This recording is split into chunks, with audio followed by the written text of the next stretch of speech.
Hi everyone, Phil Scardino from Clean Life Australia, and I'm with Steve Grace from Fitness Australia, and today we're doing our launch video for the Fitness Australia group as corporate sponsors and partners with Fitness Australia. Steve, thanks for joining me. No worries, Phil. Anytime. We are COVID times here, so we're doing the social distance move. But Steve, tell us a bit about you and your role at Fitness Australia and what you do. So I'm the Central and Western Manager for Fitness Australia. So basically I work with all of our major partners and major businesses and relationships, state, federal government, that sort of stuff. So, yeah. Mate, COVID-19, it's been big. You know, we're here now in July, and July coming to August shortly. How does your take on COVID-19 and the impact on the fitness industry? Yeah, look, so it's obviously had a devastating effect on the fitness industry, as it has with a lot of other industries as well. Obviously we had fitness facilities and gyms and everything in between all having to shut their doors for various periods of time across the country. And at the peak we saw around 81 or 82% of all fitness employees actually lose their job, which had a pretty big impact on a lot of lives. We also saw a large shift towards outdoor training and virtual training, which a lot of people were attempting to do to, I guess, provide a different service and to keep some revenue coming in. But at the end of the day, it hasn't been able to, I guess, bridge that gap between what they were able to earn previously, and it's obviously caused a few issues financially. Those forced closures were terrible. I mean, now that there are businesses coming back into the fray, and eventually, as a country, where fitness is on a big alert, we promote it for the mental and the physical benefits, obviously. From the COVID-19 situation and hygiene particularly now, where does the business owner sit from Fitness Australia's perspective on how to protect themselves as business owners, their staff and their clients? Yeah, so there's a number of different ways that a business owner can protect themselves and their clients. I think probably the most critical one, or the biggest change that we've seen, is in hand hygiene. I think that's probably been the most obvious change because of the COVID-19 crisis. We've seen a massive increase in the need for things like hand sanitizer and obviously cleaning touch points and that type of thing. But I think in general as well, cleaning equipment has become even more important than what it previously was. The gold standard obviously being that equipment should be cleaned after each individual use. And then on top of that, just general cleaning as well, surfaces, floors, common areas, really important to ensure that we stay safe at this time. Yeah, and that's really where we came into it in terms of production of wipes. Here in Adelaide, South Australia, antibacterial wipes, sanitary wipes, sanitisers, antibacterial soaps, surface sprays, which we'll talk about a bit later. But in terms of good practices then for business owners, where do they need to educate their people, their clients, the market, that brings some confidence back into getting people back into gymnasiums and fitness centres? Yeah, I think you touched on it perfectly. It's consumer confidence. That's what needs to happen. Gyms in the past have had a bit of a stigma of being places where people sweat, they work hard, and potentially could be unhygienic if not taken care of. And that stigma still occasionally is around today. So with this new crisis, it's more important than ever that people are proactive. Obviously consumer confidence can happen with signage and communication and that type of thing, but I think the most important thing overall is that staff members understand how critical it is to be actively cleaning as much as possible.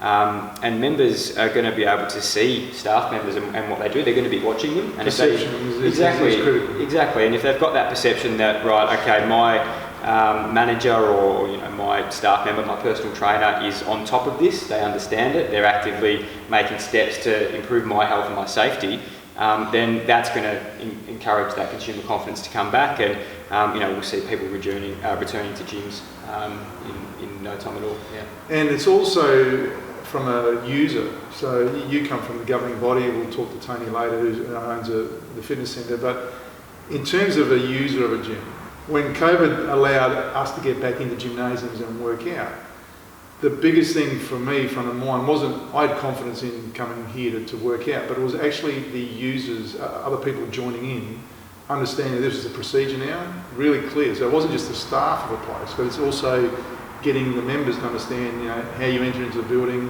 what you do when you come through, what you do when you finish using equipment, and that multiplier effect, because then that makes it very easy to spread, because you see other users doing stuff, like even sometimes after a bit of a workout, I forget to wipe something down, you see someone else prompt you, and you go, okay, the barbell, I better wipe that down, or the mat. And so these are practices now that are going to be with us forever. And I think businesses that don't take the initiative are going to be seen as a dirty business, even though they might have all good intent. So it's really important, I think, now that what you said with Fitness Australia, in enabling business owners to be successful businesses, because your perception is everything, and your market is the market. People come in the door, will let you know that things are working.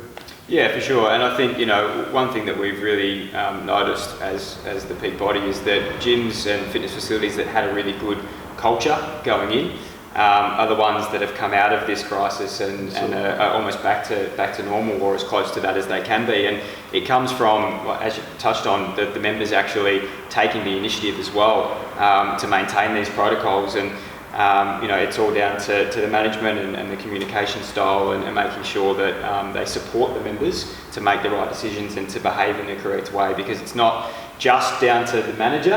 They can do so much. It has to be the members and also the staff as well who join in on that path.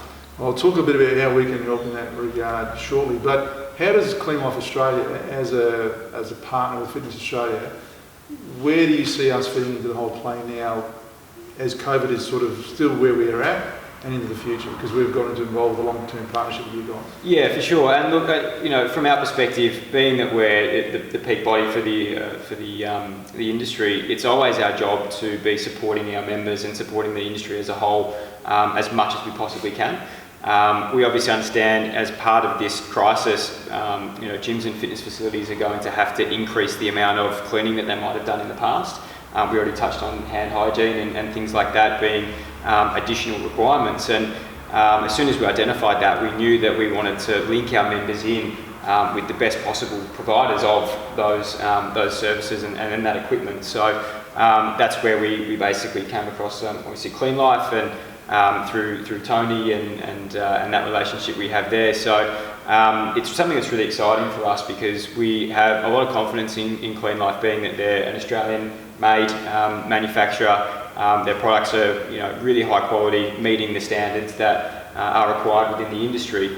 We have full confidence in Clean Life that they are providing these services and these products to our members, and they're going to be able to use those, and it's a perfect match for this time from our perspective. So we're really happy to be partnering with Clean Life. Yeah, and look, talking to different business owners, where we've seen probably you mentioned the word excitement, but I think that the confidence in what we do is that, yeah, we do manufacture in Australia, hence my t-shirt reinforcing that. Everything's manufactured in South Australia. We've got a team of chemists in our lab, so we're quality chemists in terms of checking what's produced on the shop floor. We are involved in the medical industry and in other really sensitive industries with the types of raw materials that are used in our products, so that's a big thing. But I remember speaking to Barry originally, and he sort of talked about how we get the fitness industry to a place where, when the next pandemic arrives, fitness industry won't be shut down. It'll be treated like potentially masseuses and physiotherapists that can stay open. And that's a good thing, because we want that. What we've been able to do for Fitness Australia, for all the members, is that because of the group and the size of the group, we've got an online portal where you can order online all our products with our range, and they get delivered around the country. But more importantly, we also help with training. So speaking before about the risks, business owners bring in their staff back into the business, ensuring they're safe from that. There's all the documentation you require on that. We can help in that area. Documentation to ensure your clients are aware of it, so it's a safety procedure now. It's like going on a building site. You're not going to be able to walk on a building site with a pair of thongs and shorts. These days, the Fitness Australia or any fitness centre would need to ensure that they've got their clients trained and understanding where the risks lie, and that they've marked it off, so there's nothing that can come back to the business owner to be any legal action or any compromise from that side of it. And really from our end, it's the relationship for us as well to understand what the fitness industry wants in future products. And we're a very innovative business, and we've got a great marketing team and product developers that want to bring the next generation of products out to the fitness industry. So, we've got our wipes, which was really our point of difference, because there are no wipes made in Australia, and we found that during COVID. But all our surface sprays, antibacterial soaps, etc., that we have hand sanitisers.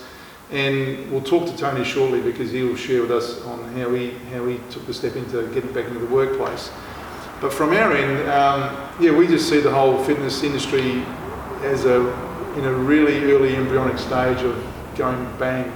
I think there's a lot to be said about the benefits of fitness. We all know that, those of us that like being fit, and obviously people that work in the industry. But more importantly, how we protect ourselves to ensure that things like a cold or a bug that could be spreading around shouldn't shut a gymnasium down, like many other places that didn't get shut down.